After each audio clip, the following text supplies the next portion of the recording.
Hello, a very good afternoon, evening, midnight, or whatever have you to my viewer. Now, I don't know about you, but whenever I used to imagine the Silk Road, I always conjured up the usual imagery of caravans, remote buildings, general exotica.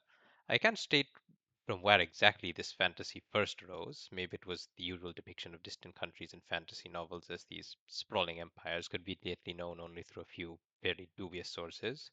Perhaps it was from some half remembered movie. Or perhaps it was just a desire for the world to seem just a bit larger than it really is in our time. Well, in any case, history often trumps fiction in novelty and general shock value, and one often tends to underestimate just how resourceful our forefathers were. For that, look no further than this map, a reconstruction of perhaps the most lucrative trade route in antiquity, the sea route between imperial Rome and India. How exactly did this network start? Well, the actual route was developed under the Greek ruled Ptolemaic dynasty of Egypt, as sailors discovered that the monsoon winds of July and September in the Indian Ocean were strong enough to steer a merchant sail ship directly from the Red Sea to the south of India, taking only brief stops in either modern day Yemen or Ethiopia.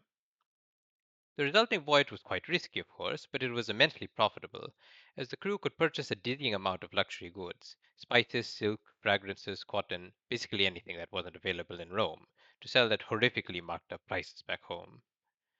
This initial trade was massively increased in the Roman era, appropriately, as an entirely luxury market for Eastern products had sprung up among the Roman elite. Entire atlases were written along these lines, most notably the Periplus of the Erythraean Sea, which describes in some impressive detail the various clients and ports on the Indian route.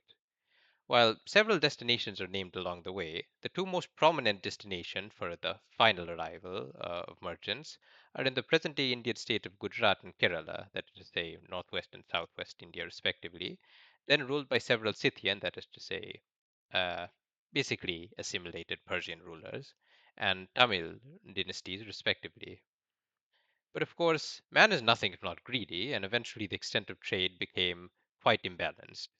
After all, beyond a few novelties like glass and wine, the Greeks and Romans did not really have much to offer beyond the universal commodity, gold, and also silver and copper. So, they primarily traded in hard cash, leading to a massive drain on imperial finances, albeit indirectly, to the point that authors even complained about it in books, most notably the famous Pliny the Elder, depicted on the right, quite liberally, I should add, so you can't actually know how he looked at the time. They didn't really have any surviving portraits lying around. In other words, in any case, the system was quite dependent on a completely stable and constant demand from the empire. So the moment things started going south in Rome from the 3rd century onwards, be it constant schisms or religious tensions, things fell apart quite fast for the trade route. While it would survive in coming centuries, albeit led by different powers, this would lead to a general decline on the flow of Roman bullion, conveniently coinciding with the massive decline in the power of the Chera and Pandya dynasties in western southwest India, only to be overtaken by the Chola kings of southeast India for control over the so-called ancient Tamil country, which comprised the modern day Tamil Nadu and Kerala in South India, who instead traded heavily with Southeast Asia and China.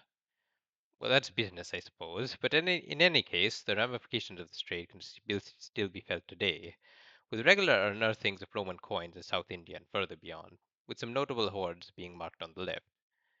Now, what exactly is there to learn from this? That's probably best for you to decide, but if nothing else, the idea that people were sailing across the continent 2,000 years ago for some overpriced luxuries is at least worth a thought.